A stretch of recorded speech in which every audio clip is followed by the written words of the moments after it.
छगन भुजबळ साहेब cabinet मधनं कुठेही निघून गेले नाहीत. छगन भुजबळ साहेबांची माझी चर्चा झालेली आहे. मी त्यांना आश्वस्त केलेला आहे, हा जो काही GR आपण काढलेला आहे त्याच्याने ओबीसी समाजावर कुठलाही परिणाम नाही. हा सरसकट GR नाही, हा पुराव्याचाच GR आहे. फक्त मराठवाड्यामध्ये इंग्रजांचं राज्य नव्हतं, मराठवाड्यामध्ये निजामाचं राज्य होतं. त्यामुळे इंग्रजांच्या राज्यातले पुरावे हे इतर ठिकाणी मिळतात, मराठवाड्यात मिळत नाही. मराठवाड्यातले पुरावे हे निजामाकडे म्हणजे हैदराबाद गॅजेटमध्ये मिळतात. त्यामुळे तिथले पुरावे जे आहेत ते आपण ग्राह्य धरलेले आहेत. त्यामुळे जे खरे कुणबी आहेत त्या पुराव्यांमध्ये त्यांनाच हे मिळणार आहे.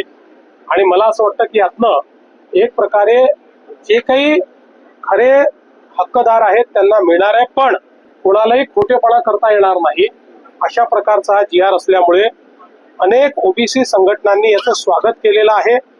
अनेकांनी त्यातलं आता आमच्या मनामध्ये शंका नाही असंही सांगितलंय. मला असं वाटतं की भुजबळ साहेबांची मनातली शंका आम्ही दूर करू, इतरांची मनातली शंका दूर करू.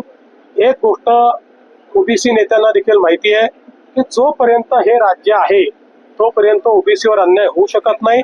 जोपर्यंत हे राज्य आहे तोपर्यंत एका समाजाचा काढून दुसऱ्याला देण्याचा विचार होऊ शकत नाही. आम्ही मराठ्यांचं मराठ्यांना देणार, ओबीसीचं ओबीसींना देणार आणि ज्यांना खरा अधिकार आहे त्यांना तेथे देणार. कोणाचं काढून कोणाला देणार नाही. दोन समाजाला एकमेकासमोर कधीच आणणार नाही.